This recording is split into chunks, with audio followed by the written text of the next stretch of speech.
action. Bismillahirrahmanirrahim. Assalamualaikum warahmatullahi wabarakatuh. Waalaikumsalam warahmatullahi wabarakatuh. Sobat, hari ini kita ditemani oleh Pak Ahmad Fahrul Syarif, MSI. Beliau adalah dosen di program studi Aquaculture Fakultas Pertanian Perikanan dan Biologi Universitas Bangka Belitung. Baik, hari ini agak sedikit menurut saya lebih menarik ya dari bincang-bincang sebelumnya, karena ini kelokalan Bangka Belitung. Sesuai dengan program studinya, aquaculture berkaitan dengan ikan-ikan. Ya, betul. Jadi Pak Fahrul ini adalah ahli ikan ya. Apa kabar Pak Fahrul? Alhamdulillah baik Pak De. Ya. Ya, sehat ya. Alhamdulillah Ya. sehat. Ya. Masih beraktivitas di dunia ikan. Masih. Selalu, Pak. Selalu ya. Baik. Baik sobat, kita berada di embung kampus UBB.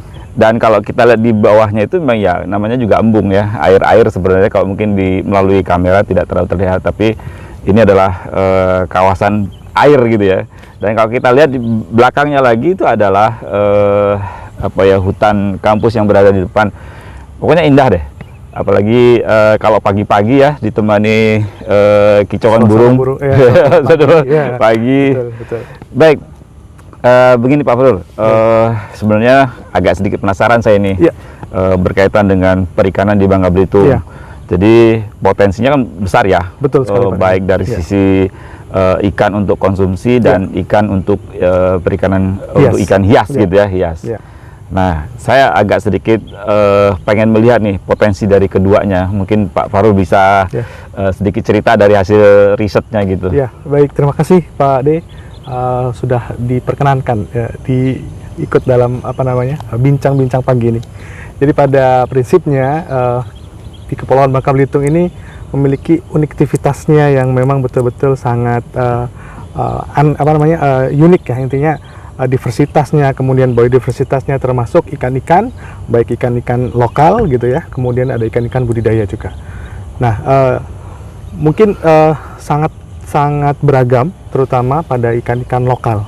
Karena berfokus pada riset ikan lokal, kami atau saya secara pribadi melihat bahwa potensi ini sangat besar, di mana potensi ikan lokal yang ada di Bangka Belitung ini berpotensi sebagai ikan konsumsi dan ikan hias. Nah, ada mungkin sekitar 60-70 jenis spesies ikan lokal yang kita temukan di Bangka Belitung, Pak.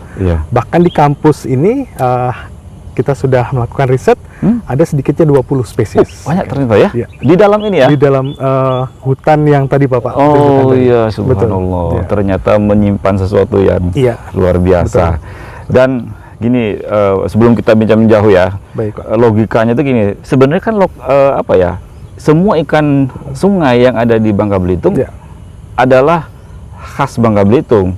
Bahkan ya mungkin kalau kami yang awam nih, endemik Bangka Belitung. Karena gini, gimana caranya ikan di Sumatera menyeberang ke Bangka melalui lautan yang memang sebenarnya ikan sungai tidak bisa hidup di air laut. Betul. Ya kan? Nah, itu gimana tuh penjelasannya kira-kira? Baik, jadi kalau kita telisik lebih dalam, Bangka Belitung ini merupakan bagian dari, dulu kita nyebutnya Sundaland. Nah, Sundaland ini merupakan gabungan dari beberapa pulau bagian Sumatera, kemudian Jawa, lalu Bangka Belitung sendiri, lalu Kalimantan, Pak. Nah, ada konektivitas di situ, banyak sungai-sungai di situ. Zaman dulu kita sebutnya Sungai Purba. Sungai Purba itu memiliki konektivitas di mana terhubung antara Bangka, terhubung antara Belitung, Sumatera, lalu Kalimantan.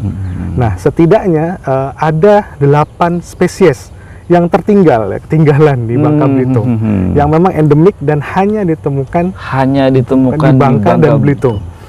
Bahkan hanya satu spesies, ada satu spesies yang hanya ditemukan di Pulau Belitung. Oh gitu ya. Apa itu namanya? Kalau orang Belitung nyebutnya ikan kaca-kaca. Ikan ini terdapat di daerah Sungai Lenggang.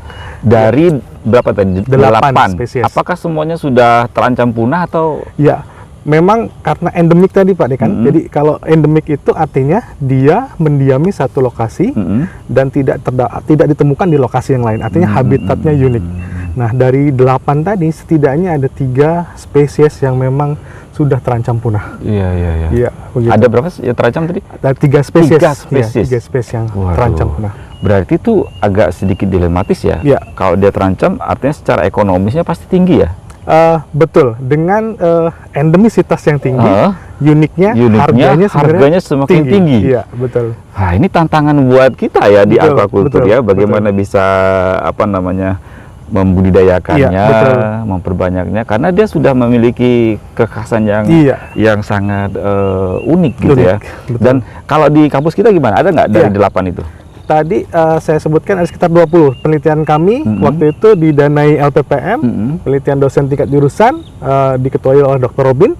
Itu ada 18-an, sekitar 18 sampai 20 spesies. Ada 1 spesies endemik, Pak. 1 spesies endemik berada di kampus kita. Iya. Subhanallah. Sobat, ternyata UBW luar biasa ya. Iya. Iya. Ada 1 yang endemik dan dia termasuk langka tidak? Hitungannya termasuk vulnerable. Vulnerable itu dia rentan, Pak. Rentan kepunahan. Ya. Nah, ini kalau masyarakat tahu, ini bisa merambah ke dalam ini, Pak. Betul, Pak. Betul. Ya, saya tuh hidup di lahir besar di Bangka Belitung, dan sebenarnya area main saya itu di hutan belakang Balun Ijuk ini. Dan saya cukup familiar tuh dengan ikan-ikan lokal ya, dari ikan, kalau saya dulu suka mancing ya, suka dari ikan seluang, ikan tanah, ikan tempuring, kepala pinang, kemudian tempala itu sendiri. Itu saya paling bosan itu kalau mancing, itu pasti tempala dulu yang dapat. Dari yang saya sebutkan tadi, apakah ada yang masuk yang tadi kategori endemik dan mungkin langka tadi? Betul. Jadi dari kelompok tepala tadi kita punya 3 spesies tepala endemik. 3 spesies tepala endemik. Saya sebut nama latinnya, Pak ya. Beta chloroparing, beta burdigala, dan beta scaleri. Jadi beta chloroparing ini orang menyebutnya tepala punggur. Tepala punggur itu besar. Karena ukuran memang ikan tepala yang paling besar di ukurannya. Kemudian ada ikan yang sangat endemik, warnanya bagus, merah marun. Itu namanya beta burdigala. Bahkan hobiis menghargainya sekitar 700 sampai 800 ribu per pasangnya. Iya. Lalu ekonomisnya luar biasa ya. Betul. Dan satu lagi adalah tepala, orangnya nyebutnya beta scaleri, tapi orang sini nyebutnya masih tepala juga.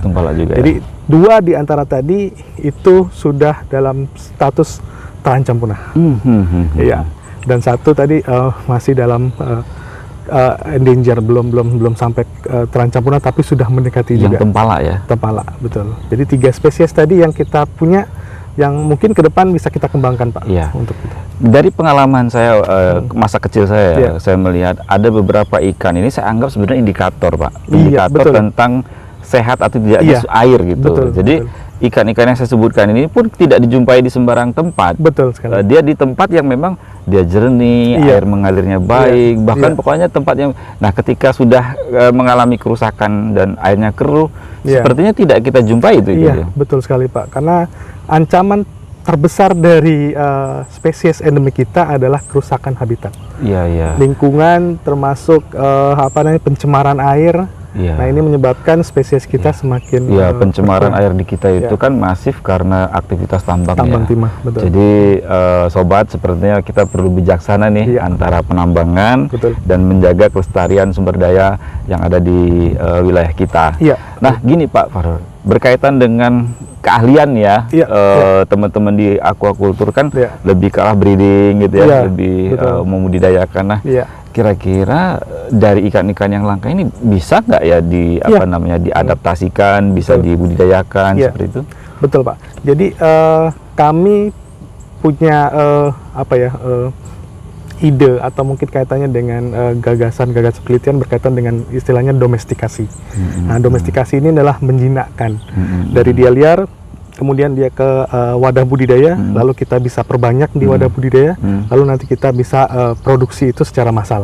Nah, beberapa ikan tadi atau spesies tadi memang bisa kita lakukan dan kita bisa pelihara di wadah budidaya. Kemudian nanti kita bisa perbanyak gitu. Kemudian kita bisa termasuk melakukan restocking ya, artinya memperbanyak kembali spesies itu di alam sehingga tidak lagi. Nah, selanjutnya kalau kita dagang ya, ada harusnya kan biar dia sehat secara ekonomi, ada yang mau beli dan ada yang produsen gitu ya.